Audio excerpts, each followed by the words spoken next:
You won't believe how a simple look in my kitchen that hot summer morning started something wild and wrong. It woke up feelings I didn't know I had and turned my whole life upside down. The air was thick with the kind of heat that sticks to your skin, the kind that makes you forget where you end and the world begins.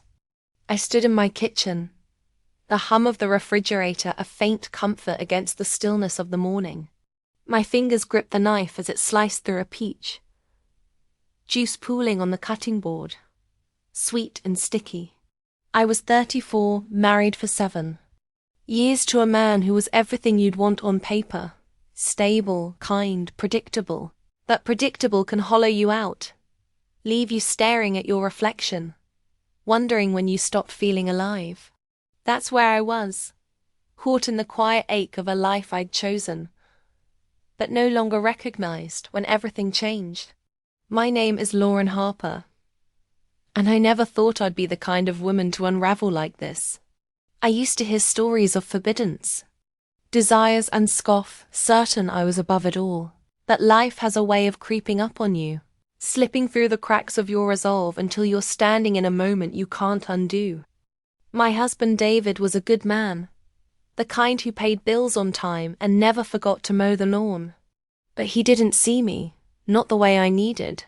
He didn't notice the new dress I wore last month, or the way I'd linger by the window at night, searching for something I couldn't name. I told myself it was enough until Ethan came back. Ethan was David's son from his first marriage, 22 now, a college senior who had returned to our suburban Virginia home for the summer. When I married David, Ethan was a lanky 15-year-old, all elbows and silences, a kid who kept to himself. We never clashed, but we never connected either. Just polite nods and small talk over dinner. I figured time would bridge the gap. Now, standing in my kitchen that sweltering June morning, I realized time had done more than that. Ethan wasn't a kid anymore. He was tall, broad-shouldered, with a quiet confidence that filled the room. His dark hair fell just above his eyes, and his voice, once cracking and uncertain, now carried a depth that made my chest tighten when he spoke. It started innocently enough. David had left for work, his briefcase swinging as he kissed my cheek and promised to be home late. I was in a loose tank top and cotton shorts, the kind I wore when the house was mine alone. I hadn't thought twice about it, hadn't considered how the thin fabric hugged my curves, or how the morning light might catch me just so. Ethan shuffled in, groggy, holding a cordless drill. Morning, he mumbled, rubbing sleep from his eyes. Going to fix that loose shelf in the guest bathroom. I smiled, grateful for the distraction. Thanks, Ethan. Been meaning to get to that. He nodded, leaning against the counter, and we chatted about nothing really. The weather, his classes, the way the neighborhood felt smaller every year. But then the air shifted. I felt it before I saw it. A weight in the silence, like the room was holding its breath. I glanced at the microwave door, its dark surface reflecting him behind me. His eyes weren't on my face. They were lower, lingering on the outline of my body, unapologetic and steady. My pulse quickened, a jolt of something I hadn't felt in years. Fear maybe, or curiosity, or both. I should have moved, covered myself, laughed it off. But I didn't. I stood there, slicing the peach, letting the moment stretch.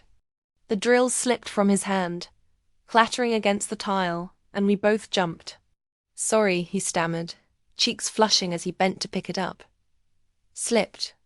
No worries, I said, my voice too calm, too controlled. He muttered something about needing a screwdriver and left the kitchen, his footsteps quick and uneven. I stood alone, the peach half forgotten in my hand, my heart pounding so hard I could feel it in my throat. It wasn't just the awkwardness of the moment. It was how it woke something in me, something raw and reckless, like a match struck in a room full of gasoline. Upstairs, I locked my bedroom door and lay on the bed, still in that damn tank top. My hands traced the curve of my stomach, not because I meant to, but because I needed to feel something real. Ethan's gaze had burned into me, not the clumsy stare of a college kid, but the look of a man who wanted something he knew he shouldn't. And God help me, I liked it. I liked the way it made me feel seen, desired, alive. I told myself it was a fluke, a fleeting moment I'd bury by dinner. But the truth was, I didn't want to bury it. I wanted to chase it. That night, dinner was a quiet affair. David rambled about a new project at work, oblivious to the tension simmering across the table. Ethan barely spoke, his eyes fixed on his plate. But I felt him when I asked him to pass the salt. Our fingers brushed and the air crackled. His eyes met mine for a split second, and it was like he'd said 1,000 things without opening his mouth. After dinner, I washed dishes alone, the clink of plates grounding me. Ethan lingered in the doorway, not speaking, just watching. I didn't turn around, but I could feel his presence, heavy and warm, like a storm waiting to break. Neither of us said a word, but the silence was loud enough. The next morning I was careful. I dressed in a t-shirt and jeans before heading downstairs, determined to keep things normal. But normal was a lie, and I knew it. David was gone all day. Some client meeting that would stretch into the evening. The heat was unbearable, the kind that made your skin itch for relief. I suggested to Ethan that we use the pool. A casual idea I told myself meant nothing. He hesitated, then nodded, and I felt a thrill I couldn't name. I chose my swimsuit deliberately, a teal bikini that hugged my hips and dipped low in the front. I told myself it was just for me to feel good in my own skin. But I knew better. When I stepped outside, Ethan was already in the pool, his arms stretched along the edge, water glinting off his shoulders. His eyes followed me as I walked past, subtle but unmistakable. I felt powerful, wanted, and it was intoxicating. We talked, easily at first, about his roommates, his music taste, the boredom of summer in the suburbs. He laughed more than usual, and I caught myself smiling, really smiling, for the first time in weeks. When he offered to grab drinks, I nodded, and he returned with 2 cans of seltzer. His fingers lingered on mine as he handed me one, and my pulse spiked. We weren't pretending anymore. In the shallow end, his foot brushed mine under the water, and I didn't move away. I let it stay, let the contact linger, let the heat build. Need sunscreen?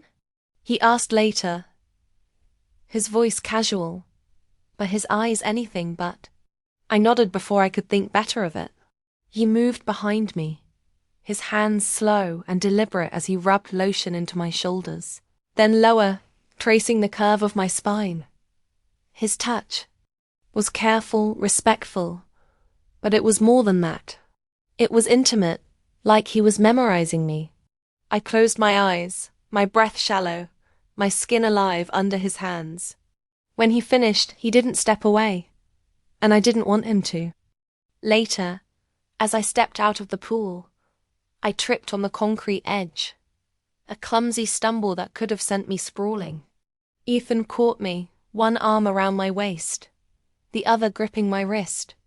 His hold was strong, his body close, and for a moment, we were frozen there, my breath ragged, his eyes locked on mine. I could smell him, chlorine and faint cologne, a scent that made my head spin. He steadied me, then let go, turning away quickly. But the moment lingered, heavy and undeniable. Inside, I locked myself in the bathroom, towel wrapped tight, staring at my reflection. My cheeks were flushed, my eyes bright with something I didn't want to name. "What are you doing, Lauren?" I whispered, but the answer was already there, pulsing. In my veins, this wasn't a game. This was dangerous, and I was running toward it.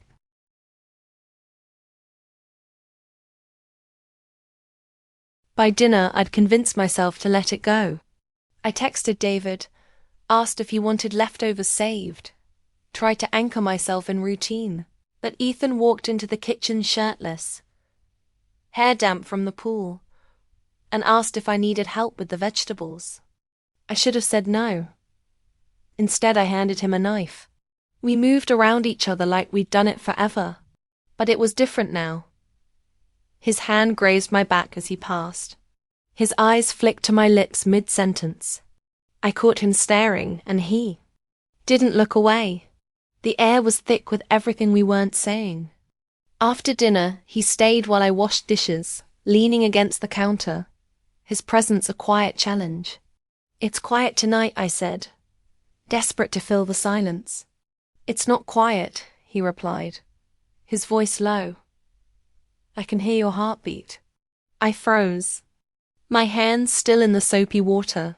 He stepped closer, not touching, just close enough for me to feel the heat of him. "I'm not trying to make this weird," he said. "I know you're married. I respect that. But I can't stop thinking about you." I should have stopped him. I should have reminded him I was his stepmother, that this was a line we couldn't cross. But I turned around, looked into his eyes, and saw a man who wanted me, not just my body, but me. I dried my hands, walked past him, my shoulder brushing. His chest, slow and deliberate. He didn't follow, but he didn't need to. The message was clear. That night, David texted that he'd be staying overnight for work. I poured a glass of wine, told myself I was just unwinding, but every creak of the house made my heart race.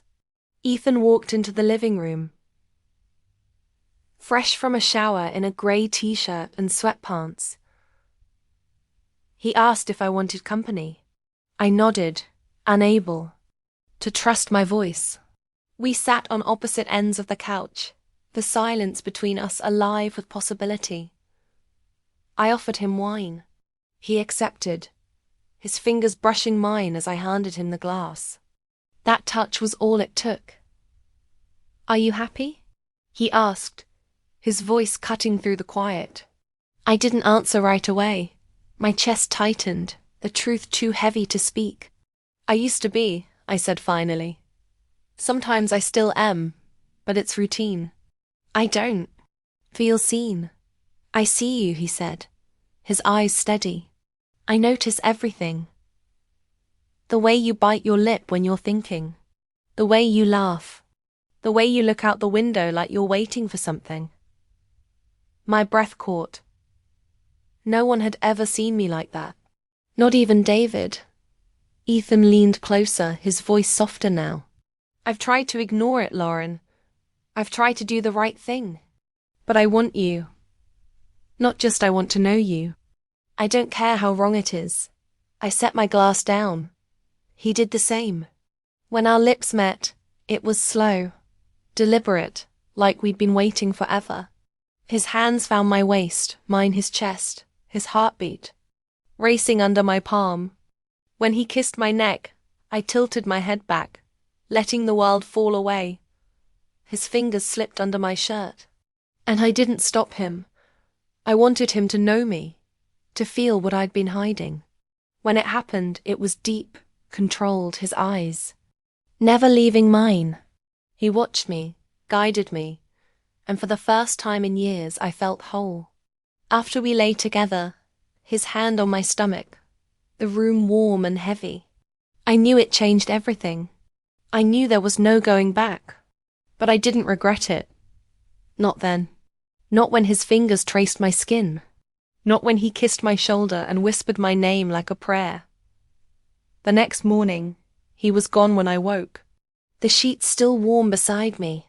Relief and loss tangled in my chest. Downstairs, he was drinking coffee, his smile careful, like he was afraid to break something fragile. We didn't talk about it, but the air was different, charged with what we'd done. His eyes followed me, his body always half turned toward mine, waiting for a sign. That sign came 3 days later. We were in the living room pretending to watch TV. When he asked if I was okay, "I'm not sure," I said. And that was enough. He took my hand, pulled me close, and this time it wasn't gentle. It was desperate, urgent, like the days apart had only sharpened the need. I let it happen, let myself be consumed. But the weight of it started to settle in. This wasn't just physical anymore. It was something deeper, something I couldn't compartmentalize. Ethan started texting me when he wasn't home. Small things like how he missed my smile or a song that reminded him of us. I should have stopped him, but I didn't. He started helping around the house, fixing things, cooking when I looked tired. It wasn't a game. He was showing up for me in ways David never had. Then he said he didn't want to leave at the end of the summer. Not for school, not for anything. Because of me, I froze. "You know who I am," I said. "You know what this could destroy." "I don't care," he said. "I'd rather destroy what's fake than walk away from what's real." That night I cried alone because he was right. My marriage was habit, not love.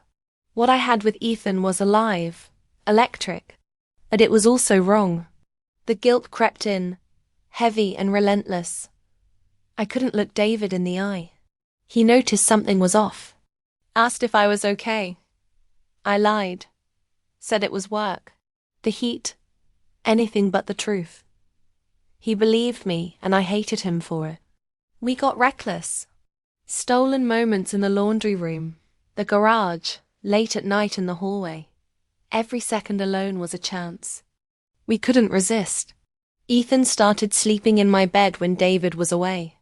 Not just to touch me, but to hold me, to ask about my dreams, my fears, my life before this. He listened like it mattered.